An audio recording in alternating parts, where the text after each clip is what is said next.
Waalaikumsalam warahmatullahi wabarakatuh. Siapa ya? Oh Pak Yai. Siapa Pak Yai? Oh iya ya. Ya. Jadi Pak Yai hari ini nggak bisa ngisi di pengajian majelis taklim. Ya ya. Ya. Ya nanti saya izinkan kepada para jamaah masjid atas permohonan Bapak. Ya. Waalaikumsalam warahmatullahi wabarakatuh. Siapa nang?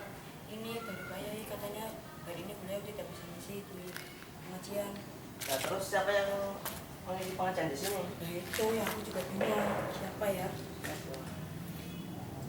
Aku ingat Haji Marus datang kan? Ya datang. Ya, beliau kan sekolah di MTS 51. Ya. Di sekolahnya ia diajarkan membaca kitab dan dia juga, setahu saya, ia juga sering memberikan ceramah pada teman-temannya di sekolah. Gimana kalau kita coba? Oh iya. Oh, bagus itu. Saya juga pernah mendengarkan ceramahnya. Udah ya, kita coba aja. Ya.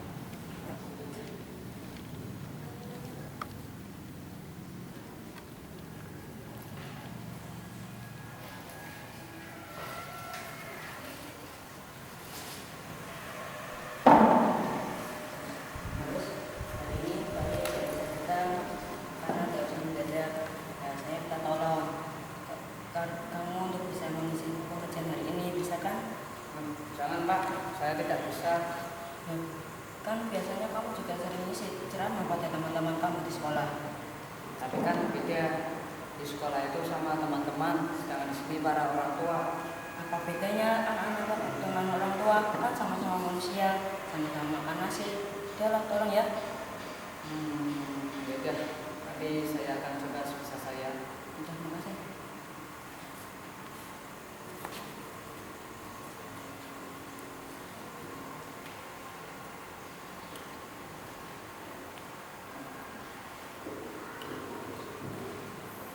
Assalamualaikum warahmatullahi wabarakatuh. Waalaikumsalam warahmatullahi wabarakatuh.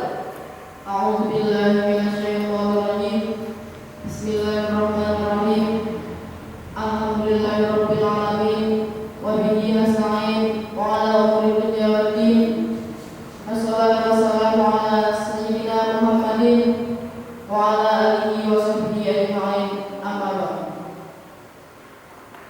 Yang saya hormati hadirin jamaah majelis taklim An-Najah pada pagi hari ini.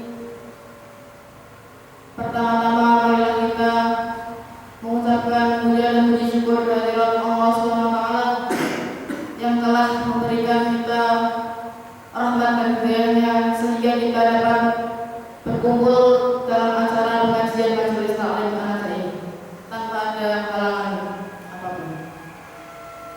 Yang kedua, sholawat serta salam kita haturkan kepada junjungan kita Nabi Agung Muhammad SAW.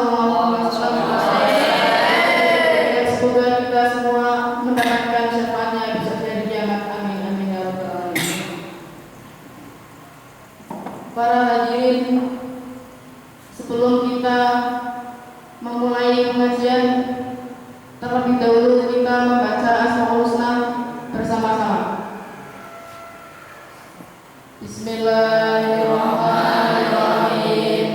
Nas'aluka ya man huwa Allahul ladzi la ilaha illa huwar rahmanur rahim.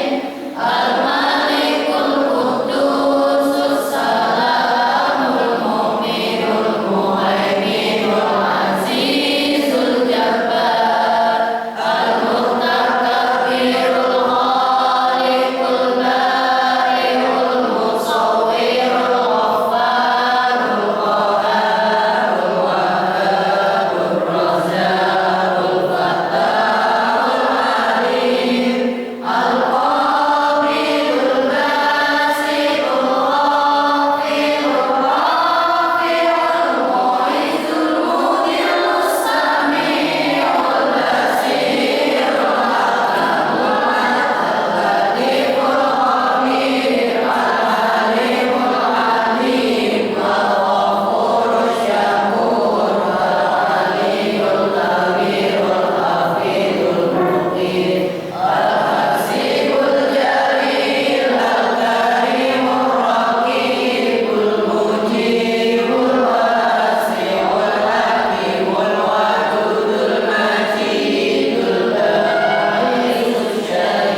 Para hadirin rahimakumullah, pada hari ini Pak Kiai tidak bisa hadir untuk mengisi pengajian Majelis Taklim An-Najah ini. Untuk yang menggantikan pengajian Majelis Taklim ini akan diisi oleh Saudara Muhammad Makros, siswa dari MTS Salafiyah Simpang Bolon 1. Kepadanya kami persilakan.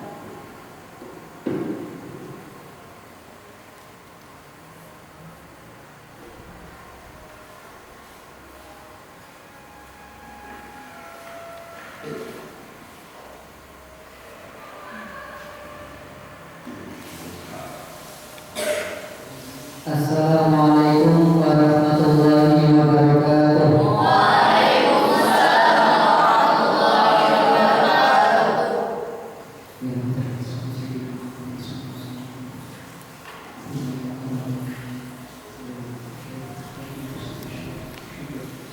Al-Fatihah.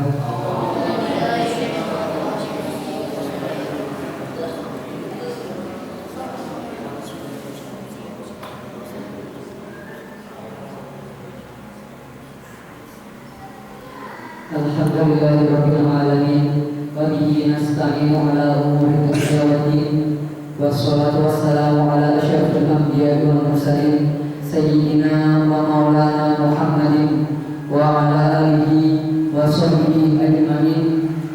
Qala subhanaka la ilma lana illa ma 'allamtana innaka antal alimul hakim.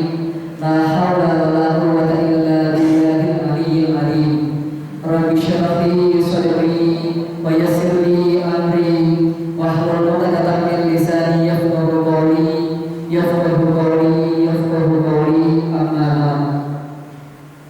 Bapak-bapak, atas permintaan dari pengurus majelis, saya diminta untuk mengisi pengajian pada pagi hari ini. Sebenarnya pengetahuan saya sangat minim. Oleh karena itu, apabila ada keterangan yang kurang tepat ataupun kurang pas, mohon diingatkan ya Bapak-bapak. Pada kesempatan ini saya akan melanjutkan pengajian yaitu bab tentang fardhu. Sebenarnya Bapak-bapak pun sudah tahu apakah fardhu itu. Namun ini cuma sekedar berbagi ilmu bagi yang belum tahu agar tahu, bagi yang sudah tahu agar lebih mantap untuk menjalankan fardhu untuk ini. Kita mengaji barang-barang ilmu dari Allah. Faqala musannif rahimahullahu ta'ala wa nafa'ana bihi wa bi ulumihi bika bihi amin. Faslan utawi iki iku ana fasal suci. Wa furudul wudu'i utawi kira-kira fardhu wudu iku sittatu asya'a ana 6 kira-kira perkara. An-niyatu rupane nomor 1 niat ing bahasa wajhi ing dalam nalikane masuk wajah. Wa faslul wajhi lan nomor 2 masuk wajah. Wa faslul yadaini lan nomor 3 masuk tangan loro ilal mirfaqaini tumeka sikap loro. Wa masku bangkir rasi lan nomor 4 musab sebagian sirah. Wa faslul ini lan nomor 5 masuk sikap loro ilal kafaini tumeka kolok loro. Wa tartibulan nomor 6 tartib. Wa tartibulan nomor 6 tartib alama miturut ing atase keterangan zakarnahu kang wis nutur sapa ingsun ing mah. Alama miturut keterangan ing atase keterangan zakarnahu kang wis nutur sapa ingsun ing mah. Zakarnahu kang wis nutur sapa ingsun ing mah. Faslun fardhu wudu'i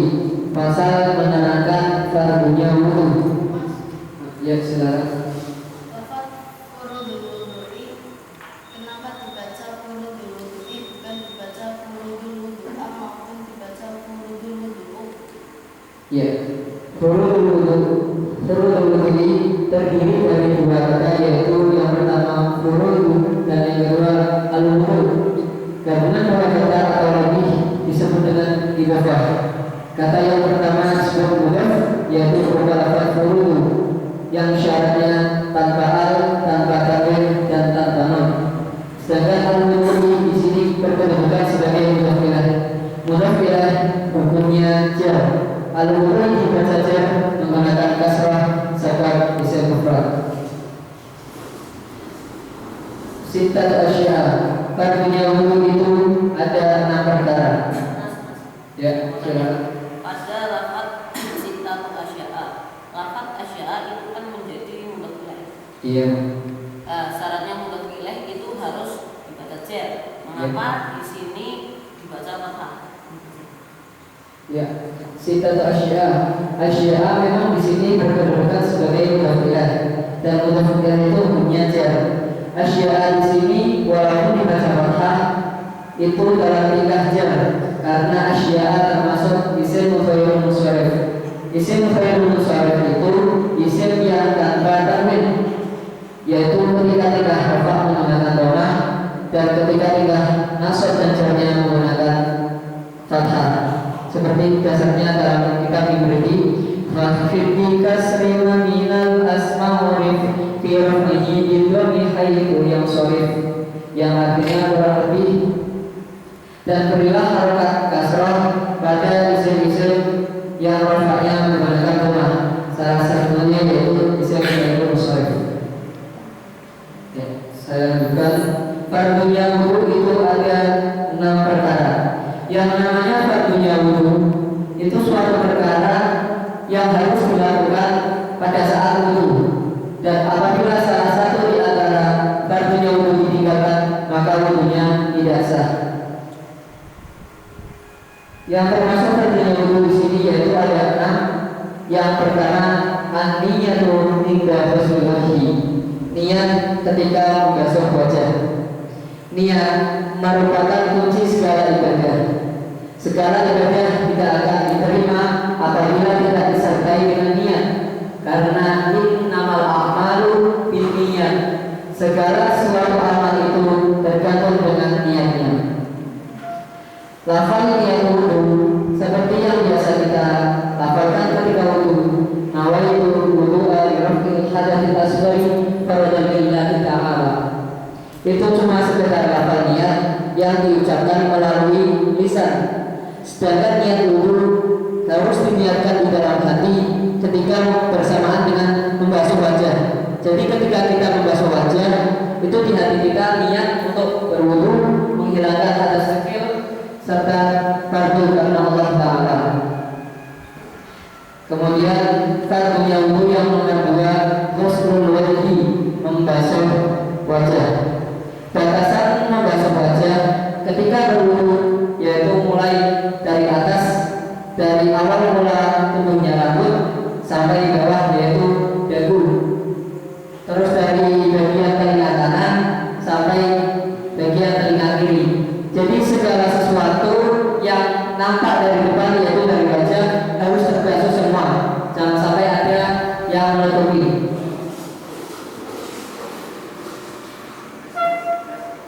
Ya, silakan. Biasanya wanita itu suka memakai makeup. Iya. Dan pertanyaan saya, apa hukumnya kalau wudu masih ada makeupnya? Makasih. Iya. Jadi fenomena ini sering terjadi di masyarakat bahwa perempuan itu sering menggunakan make up, tetapi setelah wudu kok wajahnya masih terlihat cantik. Apakah itu setelah wudu bermake up lagi atau bahkan sebelum wudu make upnya belum dihilangkan? Jadi kalau berwudu make upnya belum dihilangkan maka wudunya tidak sah, karena air tidak dapat menembus make up sehingga tidak dapat membasahi kulit wajah. Caranya yang benar yaitu pertama, sebelum wudu make up harus dihilangkan terlebih dahulu. Setelah itu barulah itu dapat menjadi sah karena air dapat membasahi kulit wajah. Itu. Ya, saya lanjutkan. fardunya wudu yang nomor 3 yaitu ghuslul yadaini ilal mirfaqaini, membasuh kedua tangan sampai siku-siku, yaitu mulai dari ujung kuku sampai siku-siku. Tetapi menurut keterangan dari yang saya dengar dari Pak Kiai saya, itu untuk hati-hati dan lebih afdalnya lagi dilebihkan di atas siku-siku. Itu untuk lebih afdalnya lagi. Rukun ataupun fardunya wudu yang nomor 4 yaitu wal mashu ba'dir ra'si, mengusap sebagian kepala. Saya contohkan mengusap sebagian kepala, yaitu boleh di bagian depan sini, boleh di samping kanan ini, boleh di bagian sini, dan boleh di bagian belakang sini. Jadi mengusap sebagian kepala. Selanjutnya fardunya wudu yang nomor 5 ghuslur rijlaini ilal ka'baini, membasuh kedua kaki sampai mata kaki. Jadi mulai ujung kuku kaki sampai mata kaki, tetapi lebih afdalnya lagi dilebihkan di atas mata kaki. Ya, silakan. Ya.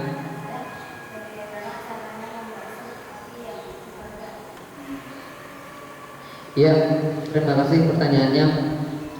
Jadi seumpamanya ada orang luka pada bagian kaki dan kakinya itu diperban, bagian kaki tersebut yang harusnya dibasuh, yang harus dibasuh ketika wudu itu diperban sehingga air tidak dapat masuk ke dalam kulit.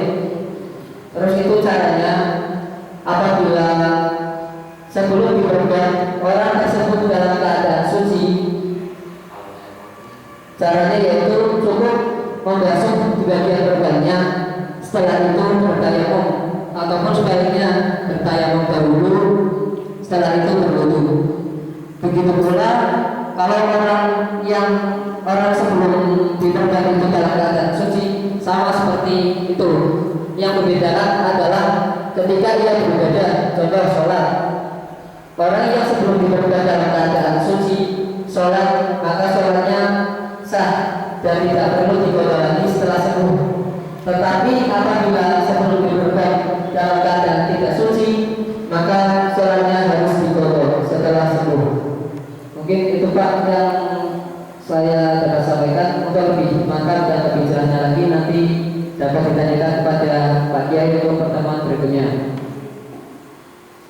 Saya lanjutkan rukun ataupun fardunya wudu yang nomor 6 yaitu at-tartibu ala ma dzakarnahu. Tertib seperti keterangan yang sudah dijelaskan, yaitu mulai dari niat, membasuh wajah, membasuh kedua tangan sampai siku-siku, mengusap sebagian kepala, serta membasuh kedua kaki sampai mata kaki. Jadi fardunya wudu itu harus urut, tidak boleh diubah-ubah. Contoh, berwudu kaki dahulu, kemudian membasuh kedua tangan, setelah itu mengusap bagian kepala, niat, kemudian terakhir membasuh wajah. Itu wudunya tidak sah karena tertib merupakan rukun ataupun fardunya wudu. Silakan. Misalnya saya wudu dari rumah, dan lalu saya membasuh kaki di musola karena jalannya banjir, apakah boleh atau tidak? Ya, sebenarnya wudu itu boleh diberi jeda ataupun tidak. Seperti contoh, berwudu di rumah, kemudian tidak membasuh kaki terlebih dahulu karena jalanan banjir, karena takut kalau sudah dibasuh nanti kakinya akan terkena najis lagi. Jadi boleh berwudu di rumah, tidak membasuh kaki, kemudian membasuhnya di musola. Yang tidak boleh yaitu membasuh kaki kanan dahulu, kemudian membasuh kaki kirinya di musola. Itu tidak boleh.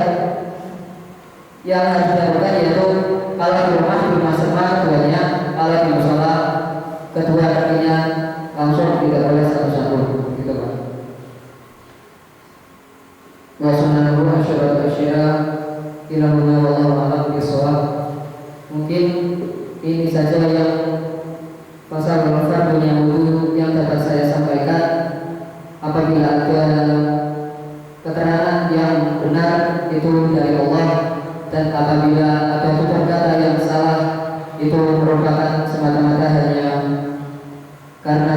saya. Untuk mengakhiri pengajian pada pagi hari ini, marilah kita berdoa al-masuk. Bismillahirrahmanirrahim. Wal 'ashri innal insana lafi khusrin illa alladziina aamanu wa 'amilus shalihati wa tawassaw bil haqqi wa tawassaw bis sabr. Rabbana atina fid dunya hasanah wa fil akhirati hasanah wa qina adzabannar. Rabbana atina fid dunya hasanah wa fil akhirati hasanah wa qina adzabannar. Rabbana atina fid dunya hasanah wa fil akhirati hasanah wa qina adzabannar. Assalamualaikum warahmatullahi